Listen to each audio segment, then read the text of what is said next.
안녕하세요.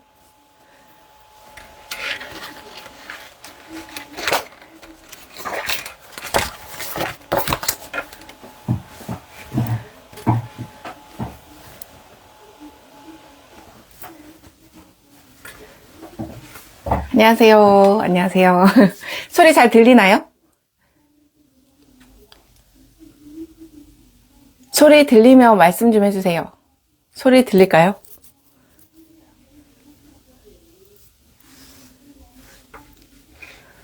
소리 잘 들리시나요? 소리? 아, 감사합니다. 네. 그러면 우리 8시가 돼서 시작해 보겠습니다. 오늘 제가 라방을 하는 이유는 우리가 3월이 되잖아요. 그래가지고 3월 일주일을 지금 아이들을 학교에 보내셨을 텐데, 그때 조금 궁금한 점, 고민, 이거 같이 나눠보려고 이 시간을 준비했어요. 혹시 질문 있으시면 띄워주시고요. 제가 그 질문들 위주로 한번 이야기를 나눠보겠습니다. 네, 질문이 고맙습니다, 최무영님. 그래서 같이 이야기를 나눠볼까 합니다. 그래서 제가 이제 처음 시작을 열자면 지금 당장 나의 고민을 이야기 올리기 힘드시니까 있으면 써주세요. 제가 그것에 대해서 제가 좀 답변을 해드릴게요. 올려주시면 제가 답변을 하는 방식으로 진행을 해보겠습니다. 1학년 입학을 했군요. 저 두 번째 책은 3월 18일 출간 예정이에요. 두 번째 책은 이제 아이들을 위한 책은 아니고요. 부모님들이 아이의 마음이 궁금했을 때 조금 펼쳐볼 수 있는 책으로 준비했거든요. 그래서 3월 18일쯤 출간될 예정입니다. 초1 아이가 아직 짝꿍 말고 다른 친구랑 말해본 적이 없다고 해서 걱정이 되신다고 올려주셨어요. 그런데 걱정할 필요가 없으신 게요. 내 아이가 되게 적극적이고 외향적인지 우리 아이가 어떤 스타일인지를 일단은 파악을 하시는 게 중요할 것 같아요. 내 아이가 내성적인 게 잘못이거나 문제점은 아니거든요. 친구들을 막 먼저 다가가서 말 걸고 이렇게 하지 않는다고 해서 우리 아이가 적응하지 못하는 거라고 생각 안 하셨으면 좋겠어요. 반에서는 친구를 사귀는데 조금 오래 걸리는 친구들도 있고, 가만히 얌전히 내 할 일 하는데 친구들이 먼저 매력을 느껴서 다가와주는 친구들이 있어요. 근데 이런 아이들은 보통 친구들이 먼저 다가와줘서 친구를 사귀었던 경험이 많은 아이들이 있을 수 있어요. 근데 가만히 있어도 내 매력으로 친구를 결국 사귀어내는 그런 아이일 수도 있기 때문에 아직 어떤 친구랑 말 많이 못했다고 해서 걱정하실 필요는 없는 것 같아요. 네. 그래서 제가 말하고 있을 때 막 글을 많이 써주셨는데 제가 막 놓칠 수 있어요. 그럼 계속 올려주시면 제가 볼 수도 있어요. 초5 여학생인데 4학년 때도 같은 반이었고 친구의 집착이 너무 심해서 학기 말에 약간 사이가 멀어졌대요. 5학년 때 근데 같은 반이 되었는데 별거 아닌 걸로 아침부터 카톡으로 시비 걸고 말꼬리 잡고 늘어지는데 어떻게 해야 할까요? 이렇게 보내주셨어요. 초5면 이제 아이들이 사춘기가 시작됐다고 봐도 되는 시기거든요. 근데 여자 친구들끼리 4학년 때 조금 이제 감정적으로 갈등을 서로 느꼈을 거 아니에요. 그럼 5학년 때 돼서 그러면 이 아이들은 어떤 마음을 갖냐면 내가 우위를 다시 점해야지. 내가 이 친구랑 갈등이 됐을 때 지지 말아야지. 이런 생각이 둘 다 있을 수 있거든요. 그래서 그 상대방 아이 친구는 근데 제 생각에는 같은 반이 됐는데 얘가 나한테 먼저 뭔가를 공격하기 전에 선제 공격을 하는 느낌? 그래서 내가 이 친구를 이기고 들어가겠다라는 느낌일 수가 있거든요. 근데 거기에서 같이 싸우려고 막 대응한다기보다는 조금 어차피 거리 두고 싶어 하니까 거리 두고 이 친구에 대해서 나는 너가 아무리 그렇게 해도 나는 조금 별 상관없는데? 라는 행동으로 나가는 게 더 좋을 것 같아요, 여자아이들은. 왜냐면 계속 부딪히기 시작하면 그 아이는 어떻게든 내 아이를, 그러니까 나를 이기려고 할 거거든요. 어떻게든 그러면은 이제 다 나중에는 어떤 문제가 생기냐면은 없었던 일을 만들어내거나 아닌 일을 긴 것처럼, 진짜인 것처럼 만들어서 어떻게든 내 아이랑 어떻게든 이게 막 상하 관계를 만들려고 하는 거기 때문에 그 미로에 들어가지 않으면 좋겠다. 일단은 싸움을 거는 느낌이니까 그 미로에 들어갈 필요 없다. 나한테 걸어온 싸움이라고 해서 내가 다 거기에 응하고 싸워서 이길 필요는 없잖아요. 그래서 그것은 조금 무시하고 제가 현실적인 조언이라면 캡처는 해두는 게 좋다. 나중을 위해서, 혹시 모르는 나중을 위해서 그 친구가 그렇게 행동한 것에 대해서 조금 자료를 모아두는 느낌으로 부모님께서는 만약에 그런 카톡을 보셨을 때 아이에게 야 이거 증거 모아놔야 돼 막 이러지 마시고 부모님께서 조용히 증거를 모아두는 거는 도움이 될 겁니다. 혹시 모르니까 우리는 항상 부모님은 혹시 모르는 것에 대응을 하잖아요. 근데 부모님께서 혹시 모르는 것에 대해서 대응할 때 아이한테 그걸 다 말할 필요 없어요. 왜냐면 그런 불안이 내 아이한테 전가될 수가 있잖아요. 그러니까 부모님은 뒤에서 약간 자료를 모아둔다라는 느낌으로 아이를 조금 지지해주면 될 것 같아요.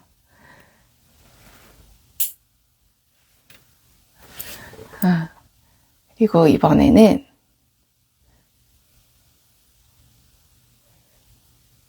2학년 여자아이래요. 근데 1대1 친구 관계에서는 너무 잘 지내는데 한 명이 더 끼면 내 아이가 꼭 소외되는데 어떤 문제가 있을까요? 이렇게 말씀해 주셨어요.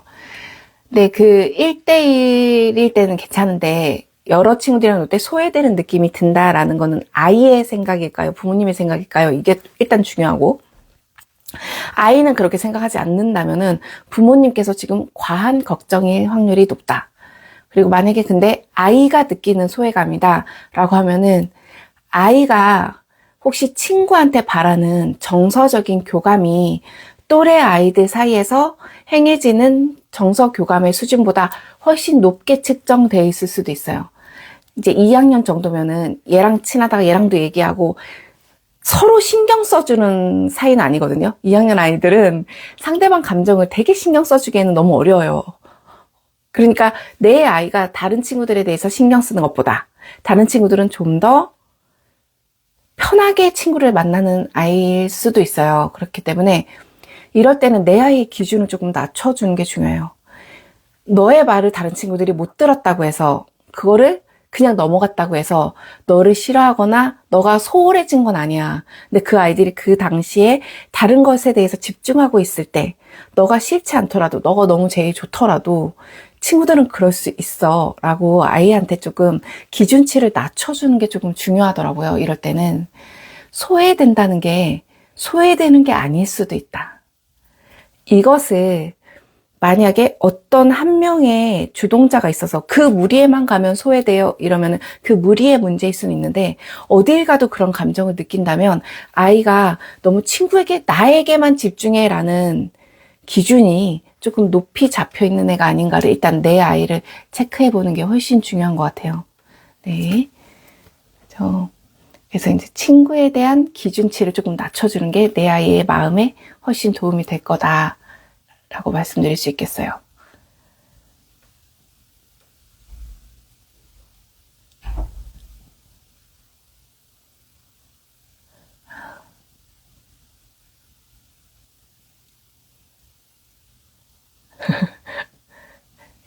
항상 한 친구에게 모든 거를 쏟아부어요. 이러다 몇 번 친구한테 상처받는 상황을 보았는데 1학년 입학하면서 정말 마음 맞는 친구 만난 건 좋은데 또 그런 상황이 올까봐 걱정돼요 라고 하셨네요.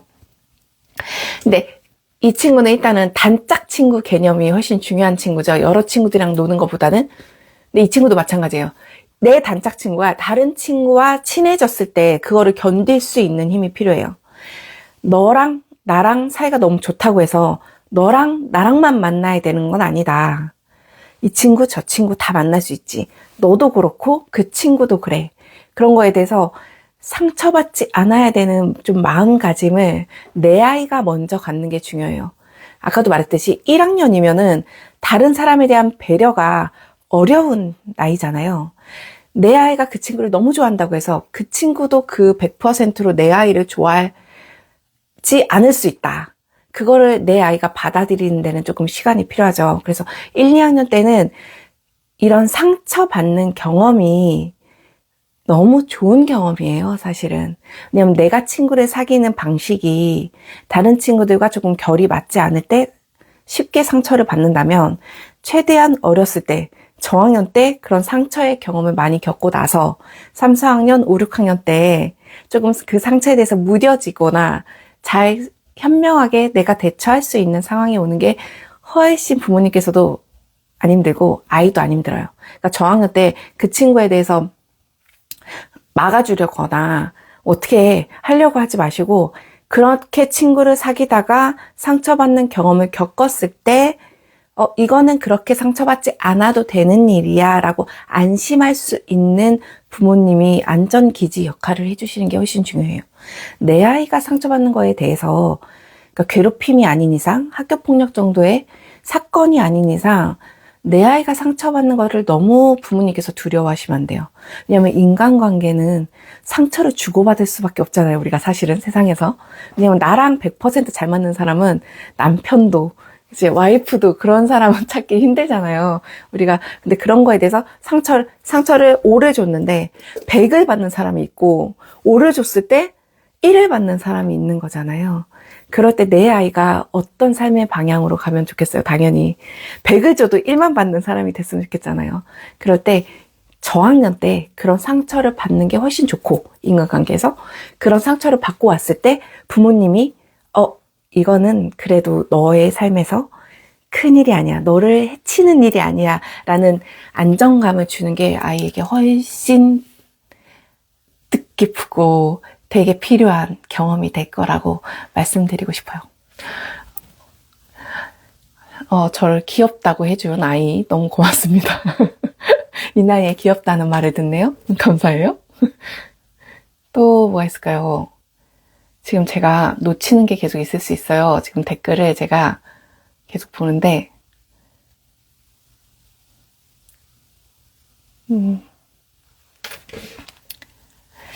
3학년 여아인데 수줍음이 많고 특히 관찰을 오래 하고 조심성이 특히 많아요. 그래서 말을 할 때 생각하는 게 오래 걸려서 느립니다. 그러다 보니 친구들 사귀는 게 힘들어하는데 그냥 냅둬야 하는지 아니면 스피치 학원이라도 다녀야 되는지 모르겠어요. 라고 하는데 일단 스피치 학원을 다니는 것에 대해서는 저는 호불호에 따라서 달라진다고 생각해요. 아이가 그 학원을 재밌어 하면 다니는 거고 아이가 그것을 괴로워하면 굳이 보낼 필요는 없다. 스피치 학원이라는 것 자체가 내 아이가 거기에 대해서 내가 성취감을 느끼고 이랬더니 난 이런 게 너무 좋아져 라고 하면은 보내면 좋은데 그 시간을 괴로워한다. 그러면 오히려 큰 역효과가 있을 수 있어요. 그쵸? 말하는 거에 대해서 싫은 감정을 쌓이는 거잖아요. 그러니까 스피치 학원은 아이의 마음에 따라서 달려 있는 것 같아요. 부모가 선택할 건 아니고. 그리고 수줍음이 많고 특히 관찰을 오래 한다는 거는 사실은 단점은 아니죠. 왜냐면 어쩔 수 없게 교실은 제가 항상 말씀드리는 건데 교실이라는 상황은 우리가 아이들이 선택한 인간관계가 아니잖아요. 어른들이 만들어준 어떻게 보면 울타리란 말이에요. 그 울타리 안에서 어쨌든 주어진 환경에서 주어진 친구들 사이에서 나와 맞는 친구들을 찾아가는 과정인데 사실은 20명 남짓에서 나랑 맞는 친구가 없을 수도 있는 거잖아요.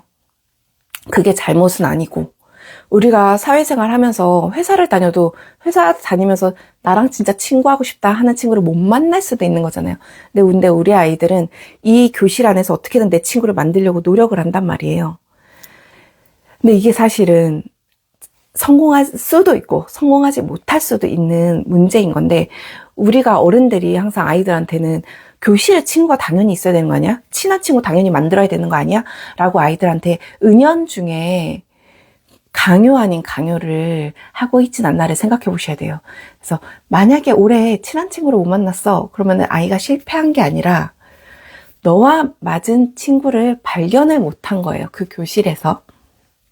그랬을 때 아이가 실패감이나 이런 거를 느끼게 하는 것이 아니라, 아, 너는 너와 맞는 사람을 만나려고 할 때 많이 고민하고 되게 소중하게 생각하는구나, 그 과정을. 그래서 그래, 근데 20명 있는 우리 교실에서는 그 너의 그 소중함이 와닿지 않을 수 있어, 이 친구들 안에서. 그러면 나중에 다른 사람 만났을 때 너의 기준에 맞는 나의 인간관계를 만들어가면 돼. 그리고 내가 진짜 원하는 어떤 인간상, 친구상, 인간관계의 상에 대해서 한번 생각해보는 시간을 가지면 충분한 것 같아요.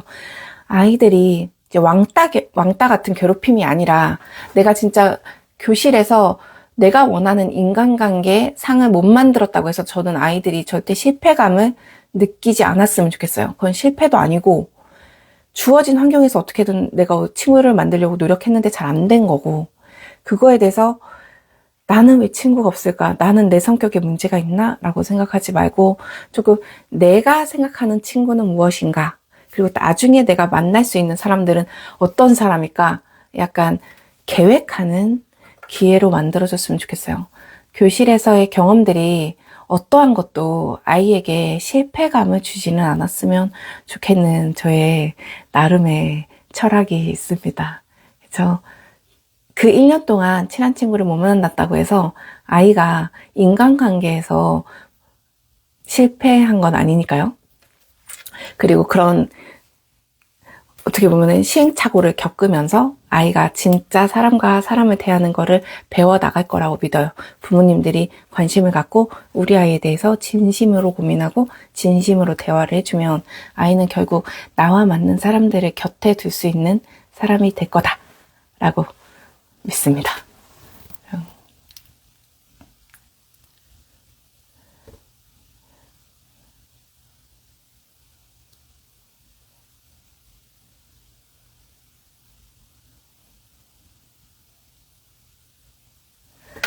이거 제가 작년에 1학년 담임이었잖아요. 그래서 이 얘기는 정말 대답을 해줄 수 있는데, 아이가 1학년 입학을 했대요. 그런데 학원에서 만났던 친구가 같은 반이 됐는데 그 친구가 이름을 가진다고 놀린대.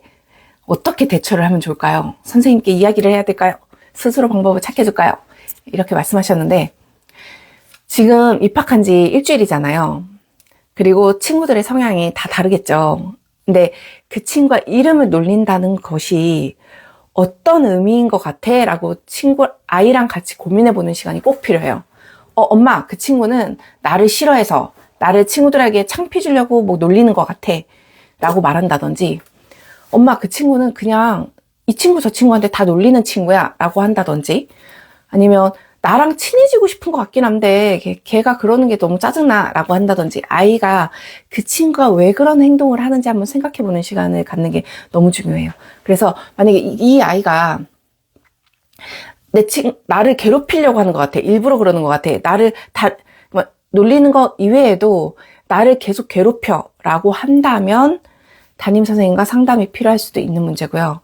만약에 내 아이가 얘는 원래 그런 애야, 이 친구 저 친구한테도 다 그래, 그런다면은 굳이 선생님과 상담할 필요까지는 없고, 내 아이에게 그러면 그 친구한테 너가 상처받지 않는 방법을 같이 찾아보자. 그렇게 놀릴 때 째려본다든지, 놀릴 때 뭐래 하지 마 라고 얘기한다든지, 그런 방법을 같이 찾아 나가는 과정이 훨씬 중요하고, 그럼에도 불구하고 그 친구도 안 변할지도 몰라.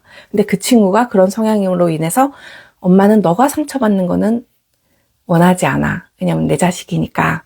그러니까 우리가 그런 사소한, 어떻게 보면 사소하고 장난스러운 그런 행동에 상처받지 않으려면 어떻게 해야 될까 하면서 아이한테 이렇게 물어보면서 대화를 하시는 게 훨씬 효과적이에요. 그럼 아이도 이게 이렇게까지 힘들어할 일이 아닌가?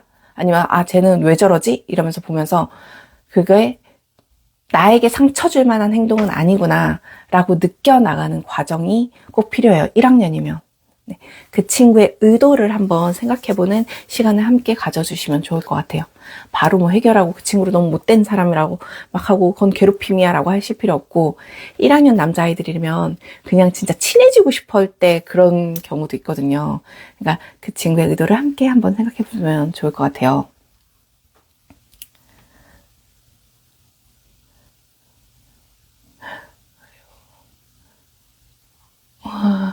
그리고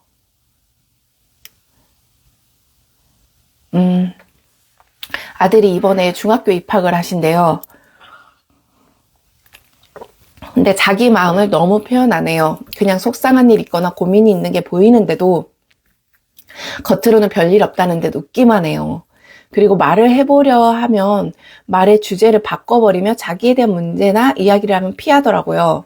친구 문제도 이번에 이사를 오면 환경이 바뀌고 친구가 멀어졌을 때도 괜찮다고만 하다가 어느 날 외롭다고 울어버리더라고요. 이렇게 말씀을 해주셨어요. 그러니까 중학교 입학하는 아이라면 사춘기가 시작된 나이죠. 사춘기가 시작됐을 때는 자기의 감정이 자기도 모를 것 같은, 내가 왜 이러는지. 근데 우리 아이도 이제 4학년 올라가거든요. 우리 아이도 왜 자기가 이러는지 몰라서 짜증이 날 때가 있어요. 그렇대요. 그 아이 말로는. 근데 중학생 올라가는 남자이면 오죽하겠어요. 그런데 부모님은 너무 대화를 하고 싶은데 이 아이는 계속 입을 닫아. 그럴 때 계속 대화를 끄집어내려고 하실 필요는 없어요. 그럴 때는 그냥 맛있는 거 주고, 왜 그런 시간들, 편안하게 해주는 시간들. 그냥 엄마 아빠는 항상 너 옆에 있어. 그냥 옆에 있어. 근데 애가 막 이불 덮고 누워있어. 그러면은 저는 그 정도만 해도 충분한 것 같아요. 불을 꺼주고 나간다든지, 아니면은 춥진 않니? 뭐 덥진 않니? 하고 보일러 온도를 바꿔준다든지, 그냥 그런 느낌 있잖아요. 엄마가 항상 너를 위해 여기 있어 라는 느낌만 줘도 충분하다. 왜냐면 아이도 고민할 시간이 필요하잖아요. 그리고 아이도 이 일이 도대체 무슨 일인지, 이 일이 대체 어떤 일인지를 스스로 파악할 시간이 필요하잖아요. 부모님이라고 해서 아이가 어떤 일이 딱 발생했을 때 아이도 사람이잖아요. 바로 막 입으로 내뱉지는 않는단 말이에요. 우리도 그렇잖아요. 아이들도 마찬가지다. 왜냐면 내 안에서 조금 정리가 되고 내 안에서 이게 무슨 일인지 파악이 돼야 다른 사람한테 말할 때도 뭔가 표현이 되는 거잖아요. 그래서 그 시간을 조금 부모님도 불안하지 않게 기다려주는 게 훨씬 좋아요. 그래서 물어보고, 그러니까 자기 문제를 얘기하려고 하고 이러면 당연히 피할 수밖에 없죠. 왜냐면 나는 지금 어떻게 얘기할지를 모르겠는데, 그러니까 피하는 거예요. 그렇다고 저 모르겠어요 라고 하면은 또 더 캐물을 거고, 그렇죠? 이 아이가 얼마나 사회성이 좋은지는 알겠어요. 왜냐면 다른 말로 막 돌린다면서요. 그거는 부모님과의 대화에서 부모님을 불편하게 하고 싶진 않아. 그런데 나는 이 얘기를 하고 싶진 않아 라고 아이가 최선을 다해서 표현을 하고 있는데 부모님이 계속 돌려가지고 다시 이 얘기 꺼내고 이 얘기 꺼내면 아이도 얼마나 답답하겠어요. 아이가 부모님을 배려하고 있는 상황이네요. 그렇죠? 그럼 그 배려에 대해서 부모님도 조금 눈치를 빨리 채고 조금 가만히 기다려주는 시간이 필요하다. 그리고 이제 어느 날 갑자기 울분을 토한다고 했잖아요. 그럴 때 자기 감정에 복받쳐서 이제 울거나 소리를 지르거나 할 때, 그러니까 뭐 도대체 왜 그러냐고 막 이러면서 이때도 묻는 게 아니고, 그러니까 그때 얘기하라고 했잖아 뭔데 막 이러지 말고 그냥 토닥토닥, 그냥 너의 감정을 엄마가 알겠다 라고 하고 이제 토닥토닥 해주면 아이가 나중에 왜 그랬는지 설명하게 되면, 그러니까 이런 분위기가 쌓여서 아이가 나중에 내가 왜 그랬는지 설명하게 되면 그때 준비된 엄마의 멘트들, 그때 준비된 엄마의 대책들, 그거를 그때 꺼내주셔야지. 아이가 이렇게 스스로 생각이 복잡할 때는 어떠한 말도 어떠한 질문도 아이의 힘듦을 가중하게 되는 걸 수도 있어요. 저도 6학년을 9년을 했는데 아이들이 이제 그런 말을 많이 하거든요. 부모님들은 잔소리만 해요. 이런 말을 진짜 아이들이 상담할 때 진짜 많이 하거든요. 그 잔소리라는 이유가 뭘까 저도 되게 고민을 했어요. 왜 부모의 말을 잔소리라고 들을까? 라고 생각해 봤더니 왜 그런지를 꼭 따져. 부모님들이 아이한테. 그래서 뭐 왜 그러는 건데? 라고 따지고 그러면 이렇게 하면 되잖아. 라고 해결책을 부모님이 어떻게든 빨리 주시려고 한다. 근데 아이들은 왜 그러는지 말하기도 쉽지도 않고, 왜냐면 그러면은 자기가 너무 힘드니까. 그래서 그냥 엄마 아빠한테 기대고 싶은 건데 해결책을 또 빨리 주려고 하니까 그 해결책을 내가 안 해본 게 아닐 건데 그 해결책에 대해서 내가 생각을 안 해본 게 아닐 건데 그러니까 지금은 이제 고학년을 말하는 거예요. 저학년은 당연히 해결책을 알려주는 게 필요하기도 한데 고학년 아이들은 그냥 엄마한테 기대고 싶은 순간이 있거든요. 그냥 막 울고 싶은 순간이 있고 막 그런데 부모님들은 계속 많은 말을 하시고 어떻게든 해결해 주려고 하고 막 이러시니까 아이들이 그거를 잔소리로 느낄 수가 있더라고요. 속상하게도. 저도 부모니까 그 마음 너무 잘 아는데 아이들은 그거를 잔소리로 받아들일 때가 많더라고요. 근데 고학년 정도 되면 친구 사이에서 해결책 정도는 본인이 고민해서 생각했을 확률이 높거든요. 그러니까 부모님보다 오히려 아이들이 친구 상황은 더 빠삭하게 알고 있으니까. 근데 그것보다는 그냥 너는 그래도 괜찮아. 너는 이걸로 인해서 불행해지진 않을 거야 라는 믿음이 되게 중요한데 그것보다는 막 계속 해결책을 주시려고 하니까 저학년 때처럼 그게 조금 아이들이랑 갭이 생기는 것 같아요.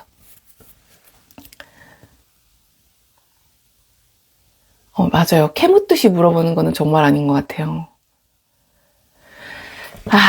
이게 또 저의 전문 분야가 나왔네요. 어떤 분이 초3 된 여자아이인데 작년 초2 때 여왕벌인 애한테 타깃이 되어서 왕따 아닌 왕따로 1년을 보냈어요.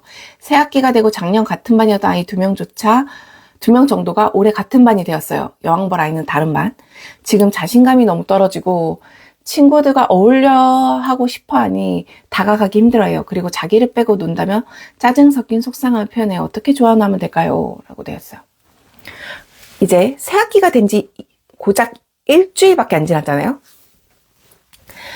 그러니까 지금 분리를 해야 돼요. 작년의 감정과 올해 같은 반 친구들에 대한 감정을 일단 분리하는 게 중요해요.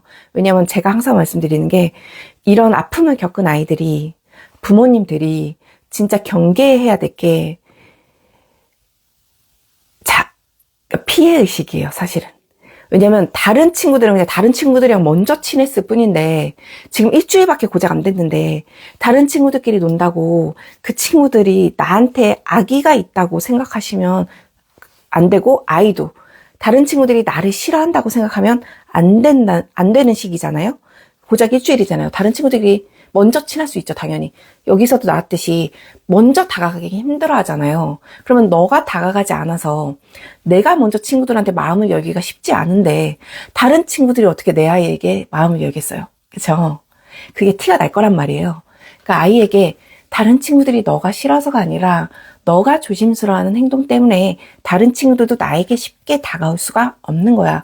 인간관계는 당연한 거야. 내가 마음을 열지 않는데 다른 친구가 먼저 와가지고 너 너무 좋아, 너랑 친구하자, 이런 일은 거의 극히 드물어.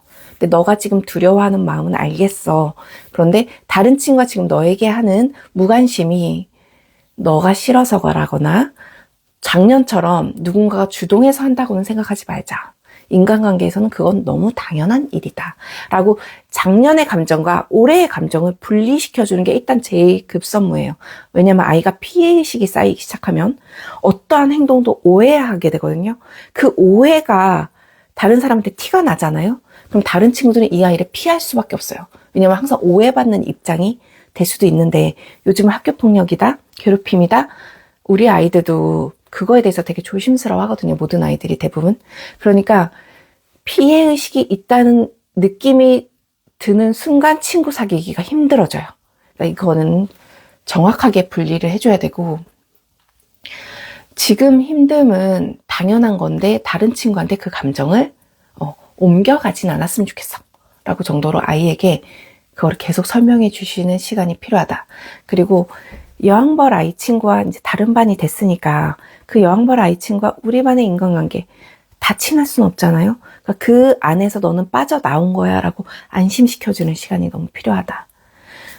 여왕벌은 정말 많잖아요. 너무 많아요. 그 여왕벌 아이는 아마 자기 스스로의 자존감을 형성하는데 그런 경험이 부족한 아이일 거예요. 그래서 여왕벌 친구들이 왜 그러냐면 다른 인간관계에서 다른 사람에 의해서 자존감을 높이는 경험이 항상 쌓였던 친구들. 왜냐면 내 스스로 나는 괜찮은 사람이야 라는 감정이 부족한 사람들이 보통 여왕벌의 행동을 하거든요.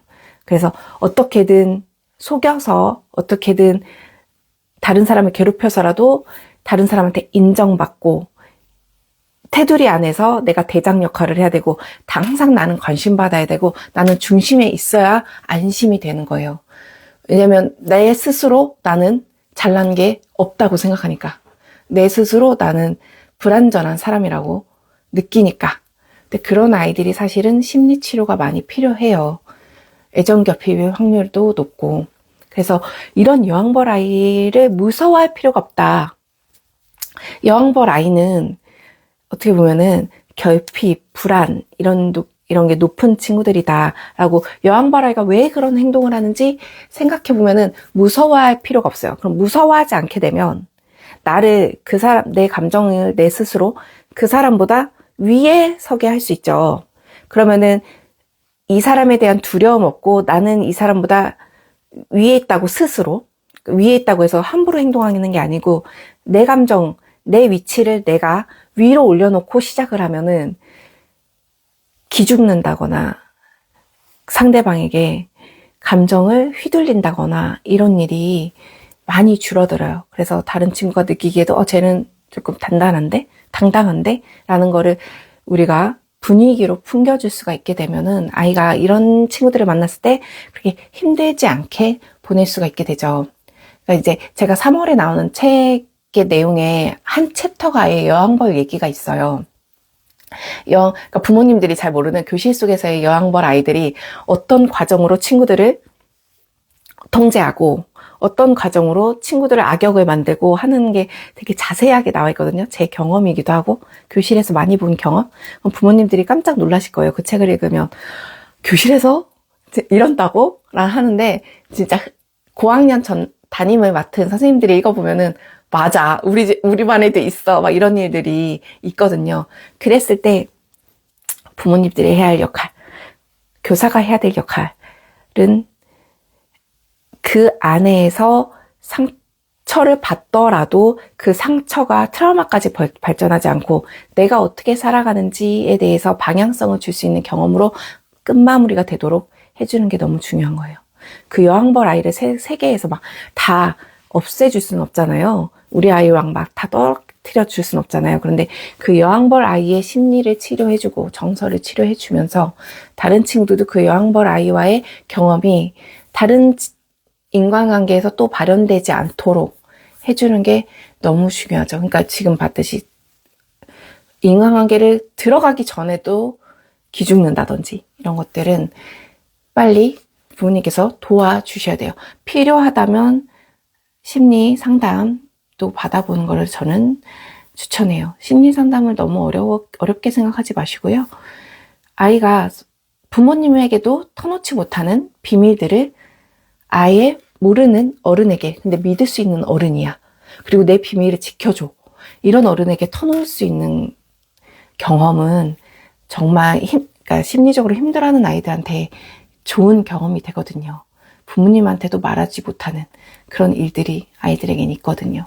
근데 그게 우리가 지금 교사분들도 많이 오셨을 텐데 우리가 알잖아요. 그게 교사가 되면 너무 좋겠지만 교사조차도 아이들이 속마음을 다 터놓기에는 힘들어하는 경우가 있잖아요. 그러니까 교사가 안 된다면은 상담치료센터를 가서 아이가 편하게 마음을 터놓을 수 있는 시간을 마련해 주는 거는 아이들에게 진짜 너무 큰 도움이 된다 라고 말해주고 싶어요. 진짜 너무 힘들어한다면 상담치료 적극 추천드립니다.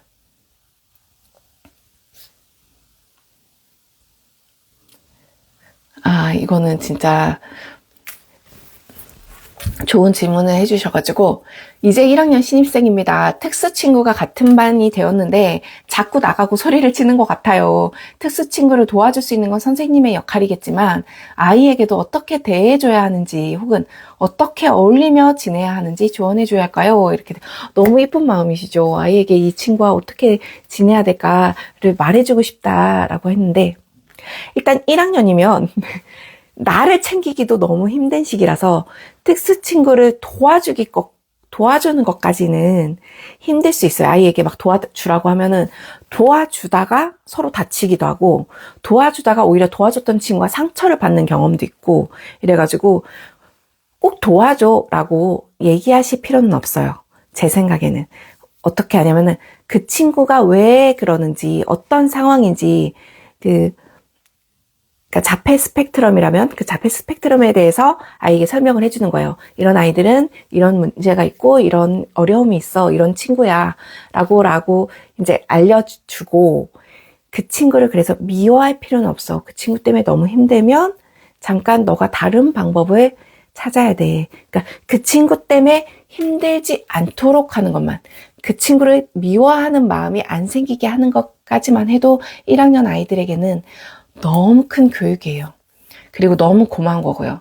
예, 이제 저희 반에도 뭐 특수 아이가 있었던 경험이 저도 되게 많거든요. 그럼 이제 아이들이 그 친구를 되게 싫어하고 못 견디는 아이들이 있어요. 이제 3, 4학년이 돼도. 왜냐면 그거에서 오는 나의 스트레스, 나에게 오는 피해, 이거를 못 견디는 거예요. 그러면은 결국엔 누가 힘든 거예요? 그냥 나만 힘든 거잖아요. 그 아이를 분리시킬 수는 없는 거잖아요.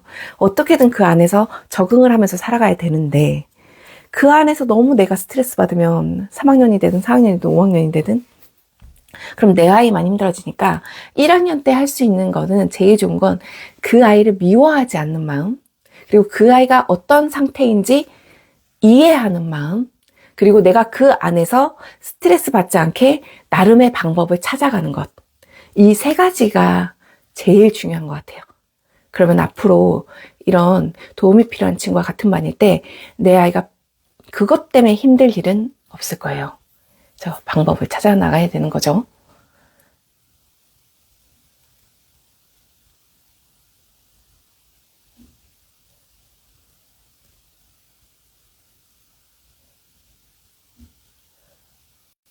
또 뭐 무슨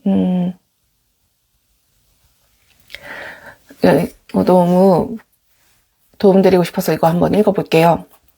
저희 아이인 느린 아이인데 초1부터 같이 지내고 있는 친구가 있는데요. 저희 아이에게 함부로 대하는 걸 보면 너무 속상해요. 딸아이인 쟨 원래 그런다고 무시하는 거라는데 이번에 같은 반이 돼서 그 친구가 저희 아이에게 함부로 대하는 걸 다른 친구들이 보고 똑같이 대할까봐 걱정이에요. 돼 있어요. 근데 이게 제가 지금 가슴 아픈 패턴을 한번 말씀드릴게요. 그러니까 저학년 때부터 친하거나 유치원 때부터 친했던 친구들한테 이제 중고학년이 돼서 상처받는 경우가 조금 사실은 많아요. 이게 어떤 경험이냐면 서로 더 제일 편한 사이일 거 아니에요. 편한 사이. 그러니까 이 친구를 오래 봤고 이 친구는 어떤 성향인지 완벽하게 파악이 된 상황이란 말이에요.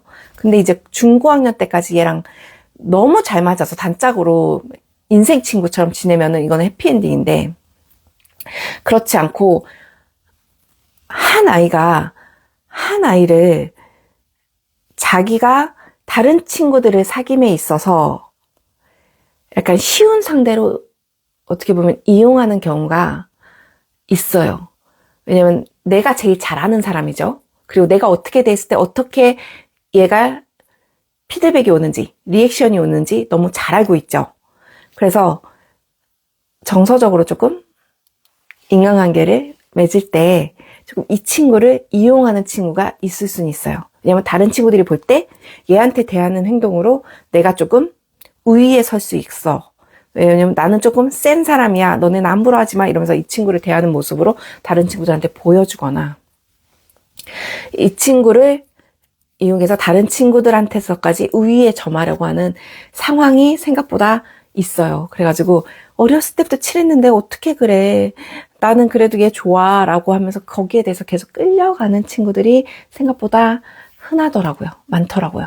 그래서 이 경우도 그런 경우가 아닌가 싶은데, 둘이 인간관계에서 어떻게 보면 상하관계가 형성이 돼버린 거죠. 너무 속상하죠. 그래서 이럴 때는 같은 반이 되었을 때 이 친구가 이 친구를 대하는 방식에 대해서 이 친구가 친했던 추억으로 가만히 있거나 막 하는 대로 당하고 있으면 어머님이 걱정하신 대로 다른 친구들에게지 번질 수 있는 확률은 있어요.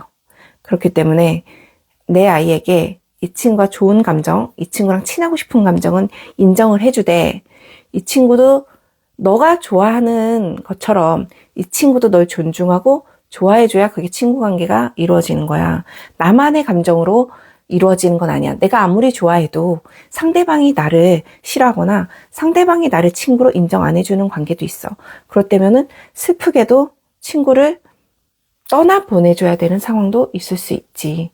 근데 그런 내 옆에 이만큼 자리가 있었다고 하면 이만큼 자리를 친구가 아닌 사람이 차지하게 하지 말고 그 자리를 비워놔야 나중에 시간이 흘러서 이 자리에 나와 진짜 잘 맞는, 진짜 나의 친구가 들어올 수 있어.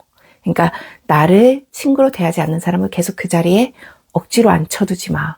그럼 너에게 진짜 친구가 너 옆에 앉을 기회가 없어지는 거니까 라고 아이들한테 얘기를 해주면 아이들이 그런가? 그래서 친구와 조금 거리 두는 거에 대해서 많이 무서워하진 않더라고요. 보통 이 얘기를 해주면.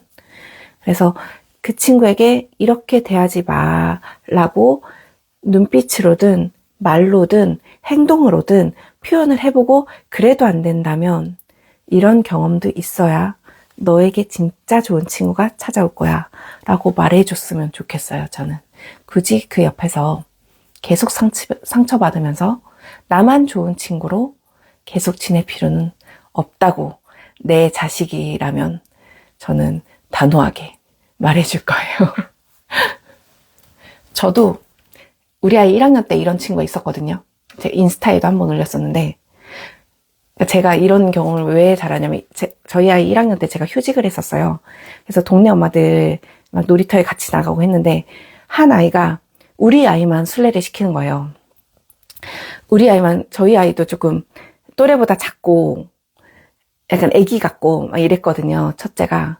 그래서 우리 아이만 계속 술래를 시키고 우리 아이가 어쩌다가 술래가 안 되면은 이제 그 아이가 혹시나 술래가 됐을 때 술래잡기를 하거나 숨바꼭질을 하잖아요.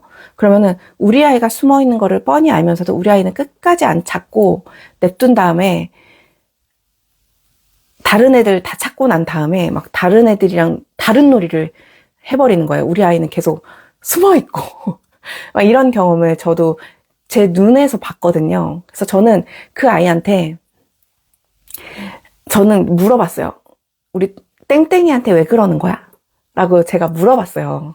근데 이제 아이들은 그런 경험이 흔하진 않을 거예요. 왜냐면 말투도 친절하고 착하고 공부도 되게 잘하고 막 그런 아이였어가지고 어떠한 어른이 너 왜 그러는 거야? 지금 그런 행동을 왜 하는 거야? 라고 물어본 경험이 없었나 봐요.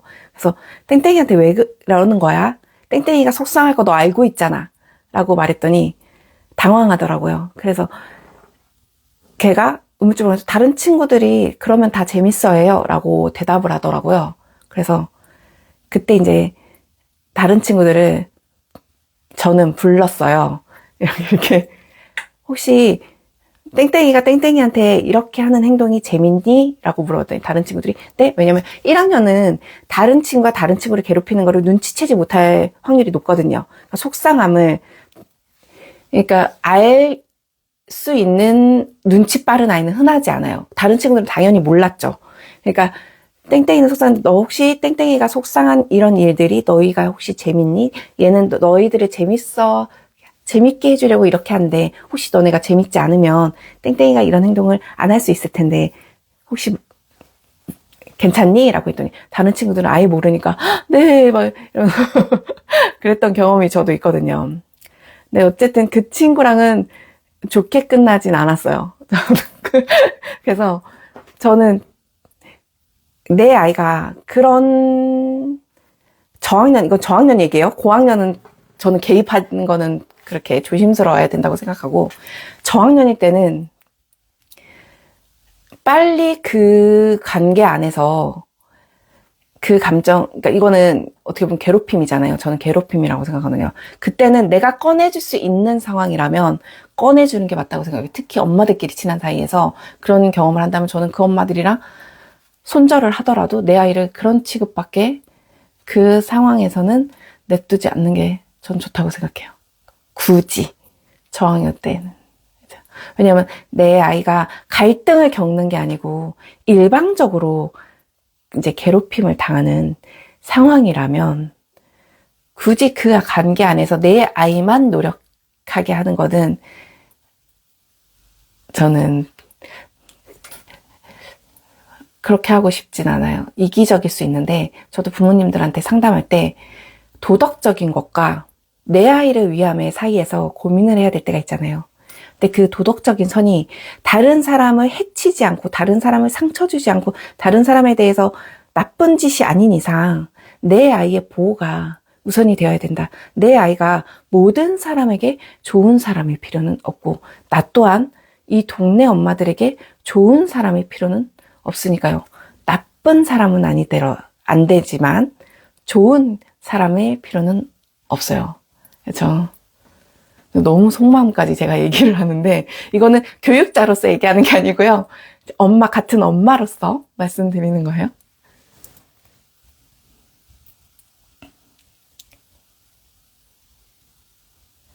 또 제가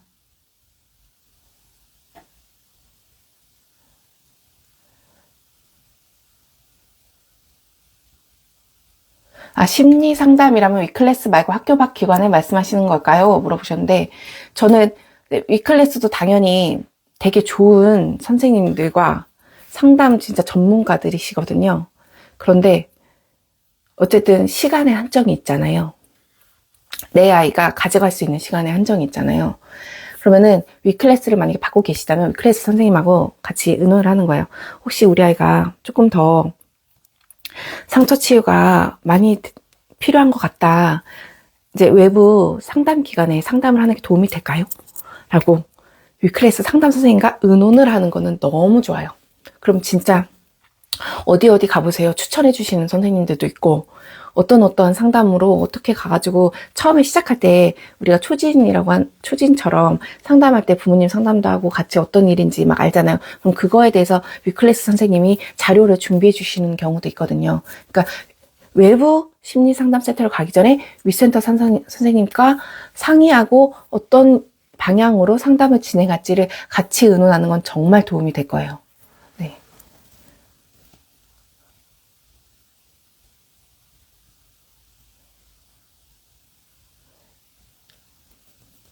음. 6학년 여자아이래요. 아이가 내향적이라서 역시나 학교생활 초기라 계속 긴장 속에 있고 떨린다고 지금도 울고 있대요. 제가 보기엔 참 착하지만 눈에 띄게 인기가 있지 않는 그래서 사춘기가 시작되는 6학년 1년을 혼자 친한 친구 없이 지내게 될까봐 엄마인 제가 너무 걱정이 돼요 라고 말씀을 해주셨어요. 아까도 말씀드렸듯이 6학년이면 여자아이들 경우면 특히 사춘기가 시작된 게 맞아요. 그리고 내향적이라고 하셨는데 이게 내성적이라는 말이잖아요. 그래서 생활 초기라 긴장하고 떨린다고 울고 있을 정도면 불안도가 조금 그러니까 우리가 흔히 말하는 내성적이라서 조금 긴장도가 높고 떨리고 어렵고 라는 것보다는 좀 더 높을 수가 있어요. 그쵸? 지금 혹시 뭐 5학년이나 4학년 때 어떤 경험이 있었던 건 아닌지 일단은 아이의 상황을 파악하는 게 중요하고 눈에 띄게 인기가 있지 않는 거는 단점은 아니에요. 제가 항상 말씀드리는 게 눈에 띄는 인기, 시끄러운 인기가 진짜 인기가 아닌 경우가 많거든요. 제가 볼 땐 그런 아이들을 속으로 싫어하는 친구들이 더 많을 수도 있고, 쟤 왜 저러지 않게 생각하지만 그냥 겉으로는 잘 지내는 친구들이 많을 수 있다. 그래서 아이에게 진짜 인기가 뭘까? 진짜 사람의 마음을 얻는 게 뭘까? 그래서 너의 성향이 되게 좋은 점을 많이 갖고 있다라고 해서 지금 제가 봤을 때는 내 글만 봐서는 제가 이렇게 말씀드리기는 뭐하지만 자존감을 키워주는 게 지금 더 급선무일 것 같아요. 6학년 때는 반에서 볼 때 혼자 지내는 친구들은 한 2명, 3명 정도 있을 수 있거든요. 그래서 내 아이만의 뭐 성향적인 문제가 아니고 다른 사람들과 막 이렇게 지내는 것이 불편할 수 있는 성향일 수는 있어요. 그러니까 제가 아까도 말했듯이 교실이라는 특수성. 싫어하는 사람, 얘랑 친해진다고 해서 얘랑만 친해지는 게 아니고 얘 옆에 있는 친구하고도 친해져야 되거든요.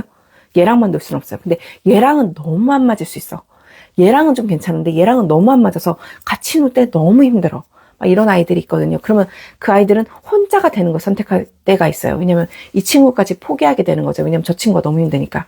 이렇게 내가 마음에 드는 친구들을 발견했다고 해서 걔랑만 친해질 수 있는 사회 구조가 아니거든요. 우리는 사회에서는 저 사람 괜찮은데 해서 저 사람이랑 1대1로 만나기도 하고 이 사람이랑 얘랑만 잘 지낼 수도 있잖아요. 어른들은 선택권이 있잖아요. 근데 교실은 얘 한 명과 친해지기 위해서 나랑 맞지 않은 2-3명과 함께 친해져야 된다 라는 특징이 있어요. 그래가지고 이렇게 내향적이거나 뭔가 친구들과 소통을 하는데 내 의견을 쉽게 표현하지 못하는 아이들은 그런 인간관계 자체에서 스트레스가 너무 클 수 있거든요. 그 아이한테 말해주세요. 내 아이한테.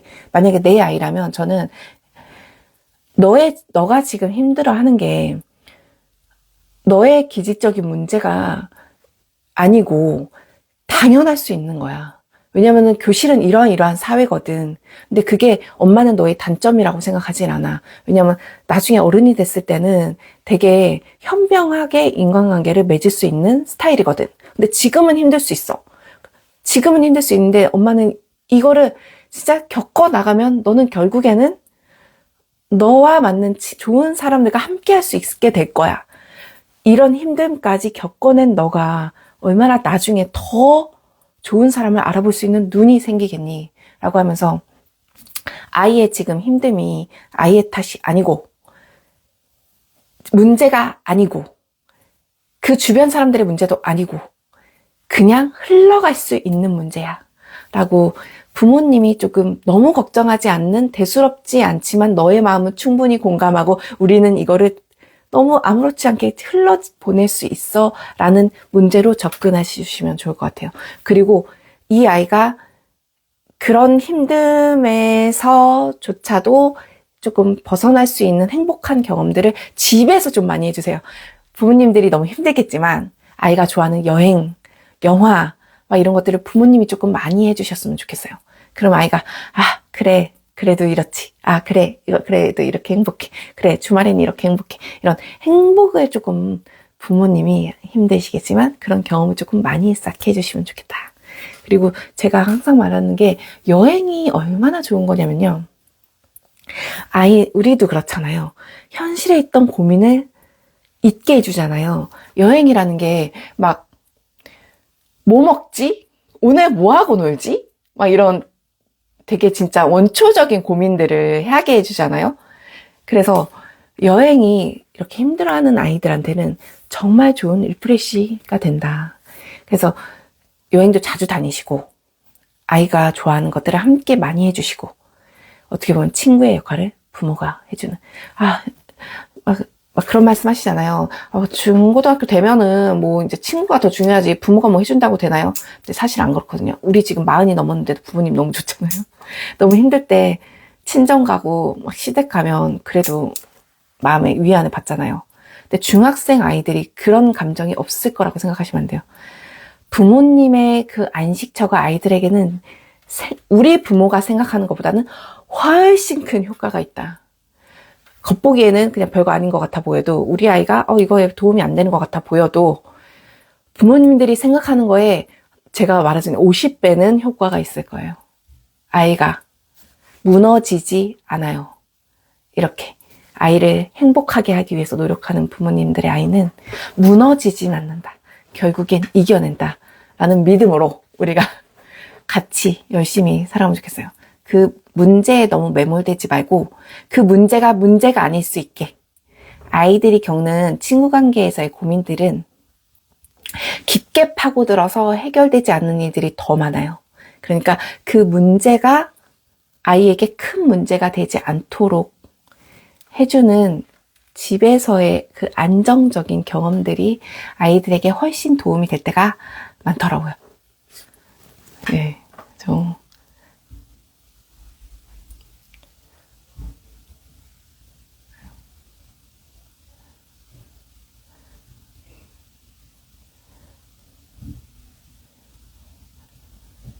공감을 해주시는 분들이 많아서 감사해요.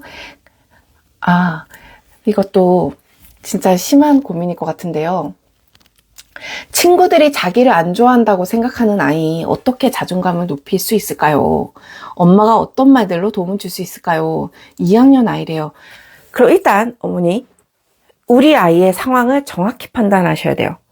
친구들이 진짜 안 좋아하는 건지, 우리 아이가 아까도 말했듯이 친구에 대한 나를 대하는 태도에 대한 기준이 높은 아이인 건지 일단 그거 먼저 파악하시고, 기준이 높은 아이라면은 친구들의 하는 것에 대해서 서운할 필요 없다는 거를 위주로 대화를 이끌어 가시면 되시고, 아까 말씀드렸듯이 만약에 친구들이 진짜 싫어해. 그런데 제가 조금 조심스러운 말씀을 드릴 수 있는 거는, 친구들이 특정 친구가 계속 우리 아이를 싫어해서 그런 분위기를 만드는 경우는 내 아이에게 그러니까 내 아이가 스스로 고쳐나가야 할 문제점이 없을 수도 있어요. 그런데 1학년 때도 그렇고 2학년 때도 그렇고 대부분의 친구들이 진짜로 내 아이를 어려워한다.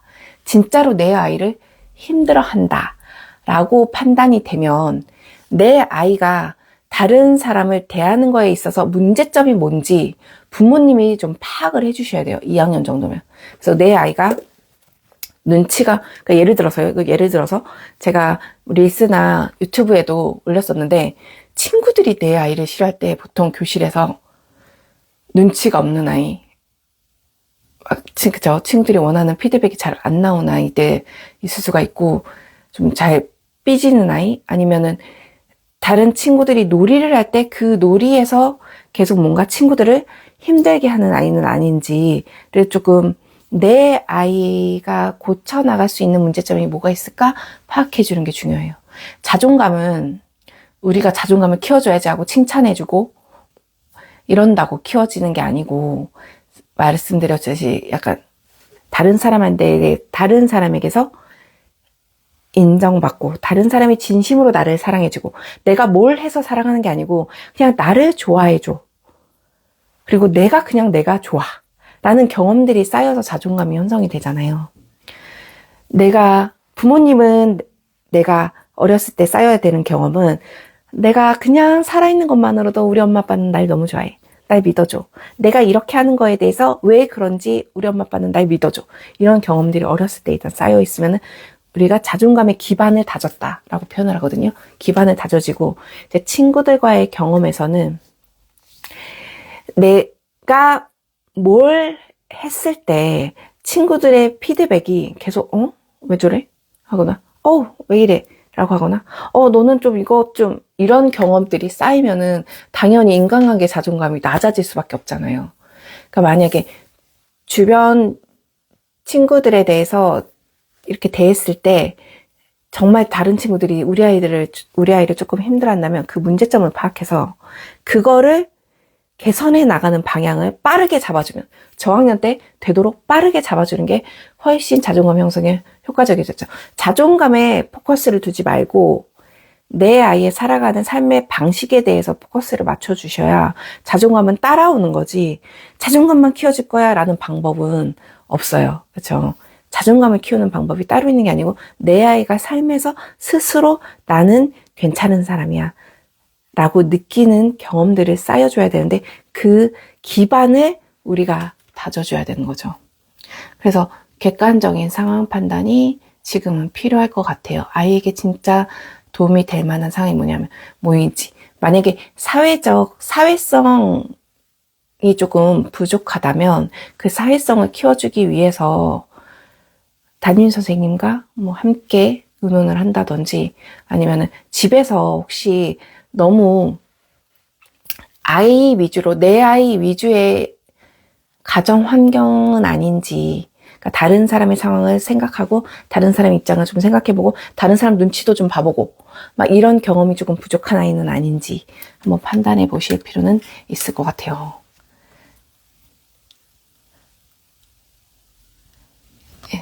벌써 시간이 다 됐어요. 제가 딱 2개만 더 하고 마무리를 해볼게요.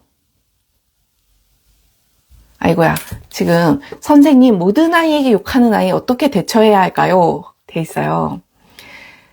모든 아이에게 욕하는 건 이제 내 아이에게만 그러는 건 아니잖아요. 그러니까 이미 교실에서도 그 분위기가 형성돼 있을 거고 선생님도 이미 파악을 했을 거예요. 그쵸? 그래서 내 아이가 그 욕하는 아이에 대해서 스트레스를 받고 있다면 어른들의 노력을 조금 같이 공유를 해주시면 좋아요.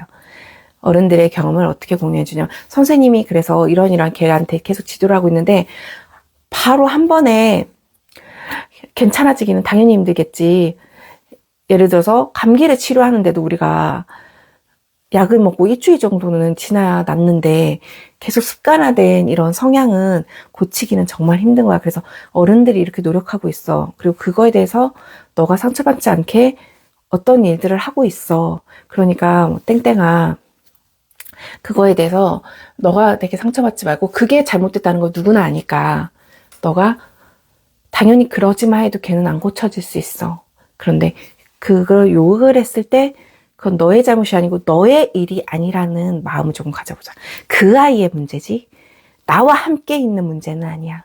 그러니까 그 아이와의 그런 시간들을 조금 너의 문제야 라고 벽을 세울 수 있는 마음을 한번 만들어보자 해서 마음에 한번 벽을 세워보자. 뭐 그 아이랑 단절해가지고 그 아이를 싫어하라는 게 아니고 그 아이가 나에게 상처를 줄 때 내가 받지 않을 수 있는 벽을 한번 세워보자 라고 말해주면은 아이에게 되게 도움이 될 거예요. 이번에 나오는 책은 이제 어른들을 위한 책인데 아이들이랑 같이 보면은 아이들이 진짜 엄마 아빠는 이런 생각을 갖고 있었나? 이런 마음이 들 수도 있겠어요. 고학년 아이들하고는 같이 읽어도 좋을 것 같아요. 맞아요. 그럼 마지막으로 질문 하나만 더 하고 우리가 마무리를 해볼게요. 짠짠짠. 제가 오늘 질문을 다 답변을 해드리고 싶은데 진짜 1시간이 빨리 가죠.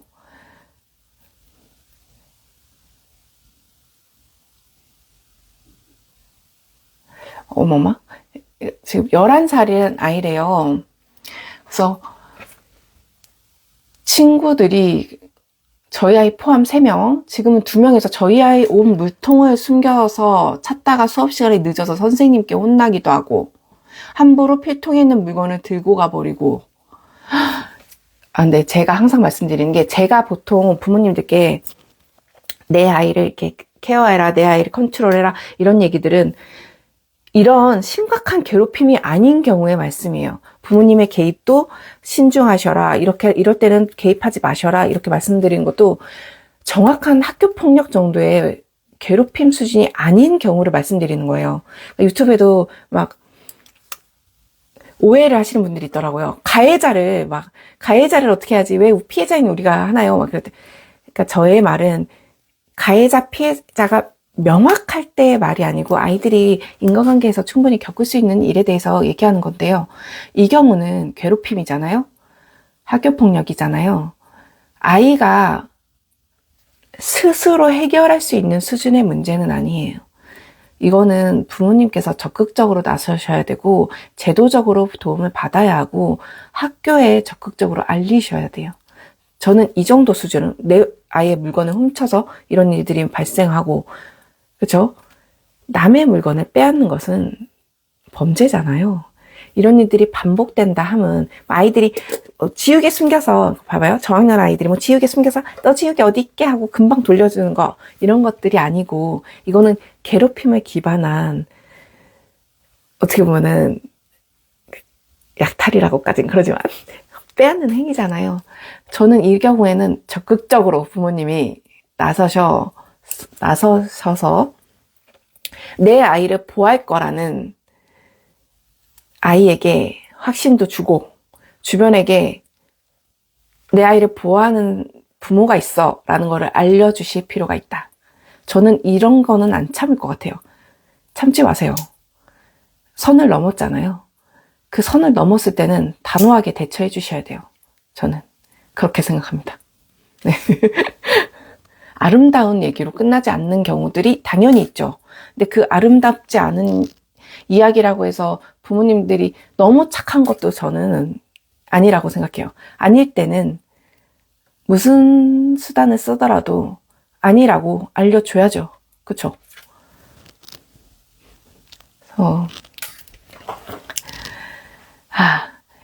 자, 오늘 이렇게 라이브를 해봤는데, 한 시간이 금방 가죠. 한 시간이 항상 하다 보면은 너무 금방 가더라고요. 오늘 많은 얘기를 하고 싶었는데, 그래도 조금 도움이 되셨는지 모르겠어요. 저도 이제 개학하고, 저는 올해 4학년을 맡았거든요. 4학년을 맡으니까 아이들이 진짜 너무, 1학년은 귀엽고, 4학년 아이들은 진짜 손댈 게 없이 너무 알아서 다 잘하는 거예요. 그래가지고, 저도 일주일을 어떻게 보냈는지 모르겠지만, 잘 보냈는데, 내일 또 우리 이쁜 아이들하고, 네, 잘 보내려고 오늘은 이제 라방은 여기까지 하고요. 저도 너무 반가웠습니다. 오늘 참여해주신 분들 너무 다 감사하고요. 나중에 또 라방 하면서 이렇게 실시간 댓글 관리자를 알겠습니다. 제가 나중에는 남편이 댓글 관리를 해서 이렇게 짝짝 뽑게 한번 해볼게요. 제가 혼자 하느라 조금 정신이 없었나요? 죄송하고요. 네, 라이브 하면서 진짜 고민들 같이 나누는 시간 많이 가져볼게요. 오늘 감사했습니다. 일요일 밤에 이렇게 찾아와 주셔서 저도 너무 감사하고요. 네, 오늘 안녕히 주무시고 내일 월요일 또 우리 힘차게 시작해봐요. 네, 자주 하겠습니다. 최소한 이렇게 좋아하시니까 한 달에 한 번 정도는 라이브를 해볼까 해요. 괜찮을까요? 네. 그때 질문 있으면 꼭 틈틈이 말씀해주세요. 감사합니다. 오늘 고생 많으셨습니다. 들어주셔서 감사해요. 저도 감사합니다. 안녕. 오늘 라방은 편집해서 올리거나 통으로 올리거나 한번 나중에 또 찾아보실 수 있게 한번 올려볼게요. 감사합니다. 안녕히 주무세요.